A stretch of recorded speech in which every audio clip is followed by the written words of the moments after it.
What I love about having kids is that there are so many opportunities to become a child again yourself. I love this about our outside adventures, that they always bring me so much joy and I can really be in the moment without focusing on my thoughts. Of course, it's not only and always easy. Of course, there will be cold hands and heavy feet who don't want to walk anymore. In the end, you walk back with a crying toddler and you think like, was it even worth it? But I know it was worth it, because these are exactly the things I do remember of my own childhood. And I remember only the nice and funny part of it and not the cold hands and heavy feet. Because my parents were there to carry me, and at home we would get hot chocolate to warm up. And this is exactly the feeling I want my children to remember one day.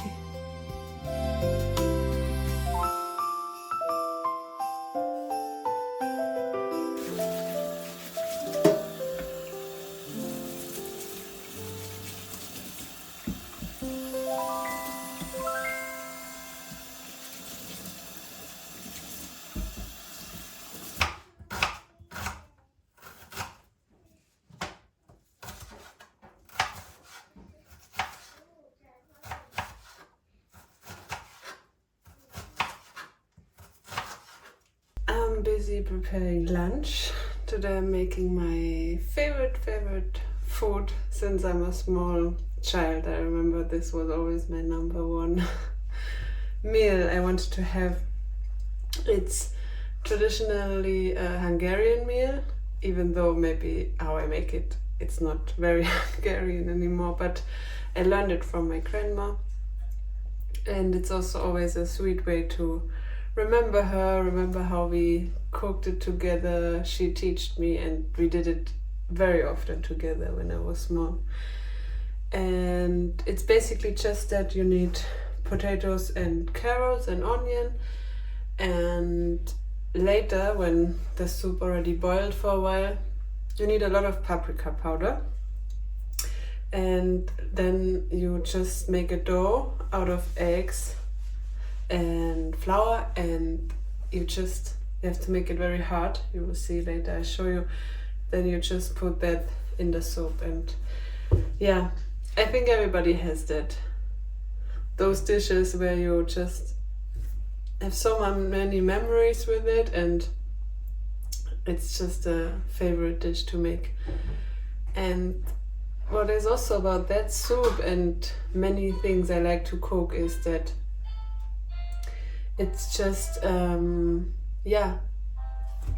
I like when things take time. Like, this really takes time. I cannot do it when I know I only have 20 more minutes. I can never make that dish. It takes at least 2 hours to also taste good in the end. You can do it fast, but then it doesn't have a taste. And so even that, to put the dough into the soup, it's very meditating. So I remember so many life circumstances whenever I felt low, or just maybe when I was abroad and I felt homesick, I would just make that soup. I made that soup in so many different countries already, and I cooked it for so many different people. So yeah, that's really that's what I love about food. It will carry memories, and it will carry the soul of the people who showed you. And yeah, I will take you guys along today.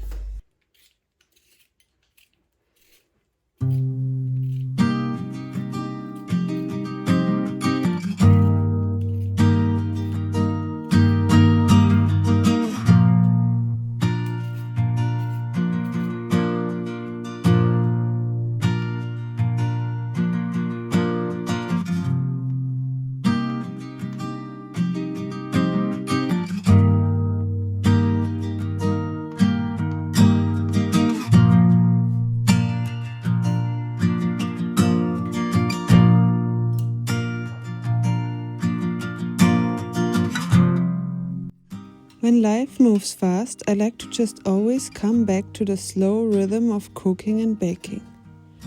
I'm getting ready to go on a big trip alone with my 2 kids, and that, to be honest, can feel quite overwhelming sometimes. There are many things on my to-do list, which for me is very uncommon. But that's how life works. It doesn't always follow a slow rhythm, even if you make that a priority. You cannot always change the circumstances, but you can change the way you react. Instead of running even faster, I make slowing down an even bigger priority. I try to focus on my kids and get involved in their playing, as it always takes me out of my head and brings me into my body. And I make time for cooking dishes that take time and patience, because it's just a perfect reset for my nervous system.